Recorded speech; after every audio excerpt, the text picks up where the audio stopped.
Ito ang lumang bayan na pinalitan nila ng pangalan.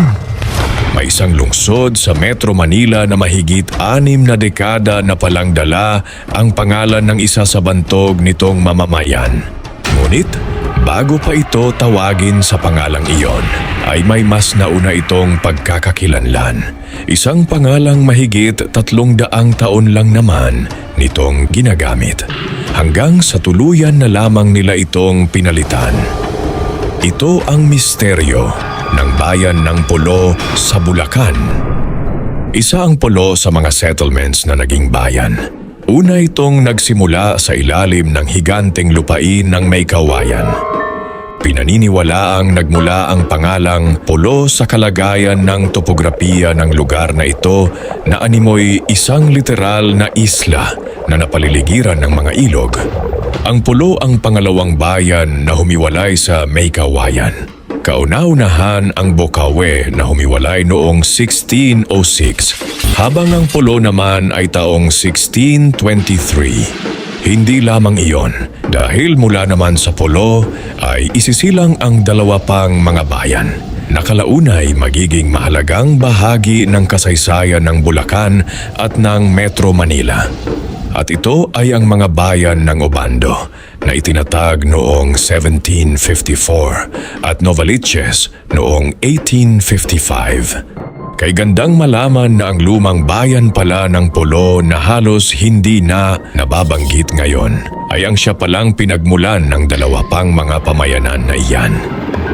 Pero paanong napalitan ng Valenzuela ang pangalan ng Pulo?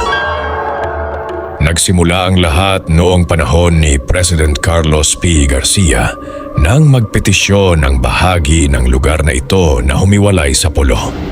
Sa pamamagitan ng Executive Order No. 401 noong July 21, 1960 ay tuluyan na nga itong nahati sa dalawa. Ang mga taga-silangang bahagi ay pinanindigan ang pangalang Pulo, habang ang mga taga-kanlurang bahagi naman ay nagkaroon ng bagong tatag na bayan na hango sa apelyido ng pinakatanyag nitong anak na isang doktor at revolusyonaryo na naging municipal president at kalaunay provincial governor ng Bulacan na si Pio Valenzuela. Ngunit hindi pa doon nagtapos ang kwento dahil noong panahon ni President Diosdado Macapagal ay sumangguni ito sa mga residente.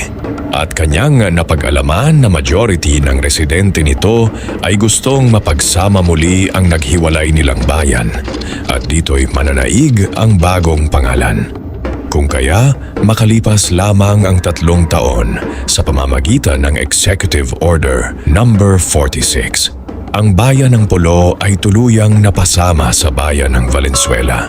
At sa pagkakataong iyon, ang pangalang Pulo na mahigit sa 300 taon nang umiiral ay naging baryo o barangay na lamang ng Valenzuela.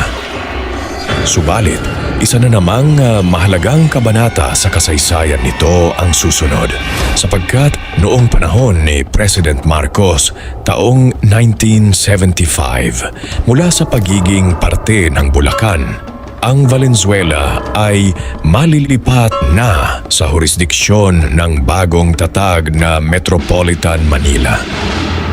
Dahil sa likas na kasipagan, pagtitiyaga at determinasyon ng mga taga-Valenzuela, unti-unting umunlad ang kanilang bayan hanggang sa makamit nito ang panibagong pagkakakilanlan. Noong February 14, 1998, formal na iginawad sa Valenzuela ang pagkilala bilang isang highly urbanized city.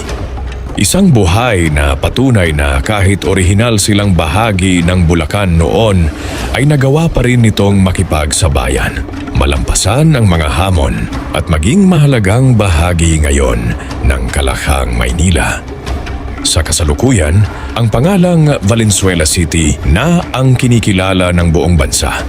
Ngunit sa likod ng pangalang iyon, nananatiling buhay ang kwento ng lumang bayan ng Pulo, Bulacan. Isang bayang nagluwal sa 2 pang mga pamayanan.